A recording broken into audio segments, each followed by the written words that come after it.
Itu menang loh. Ini kalau kita bicara jujur aja ya, belum tentu menang. Bisa Lucky Blow itu dia. Lucky Blow bisa kalah orang. Nggak tahu apa-apa tiba-tiba detik ke pojok benar kalah orang.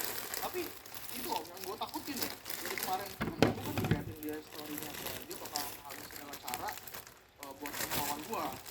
Gue mikir dia bisa kalahin. Gue apa dia mau ngapain ya kan? Yang pertama pasti KO ya. Kan? KO. Kedua gue pikir kalau misalkan colok, colok masih bisa. Colok bisa lah. Bisa. Ya. Lu berantem gitu Pat gitu. Gak mungkin Pat ya atas lu nyolok mata gitu kan, lu masih ada posisi yang tepat lu bisa colok mata ya kan. Terus apalagi nih kayak ya gue curang mungkin kayak mana pasir ya kan gue di anjing kayak film Bloodsport. Janggon Woon gitu licik banget, gue tau nih orang licik banget, makanya kayak takut juga gitu pada saat itu. Kayak apa nih yang membuat gue tuh bisa kalah. Oke, tapi lu digigit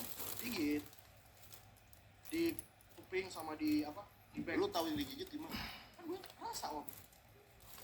Ada ya? Ada Bukan dia pakai gamsil. makanya bilang itu udah keselnya udah melewati gamsil dia om.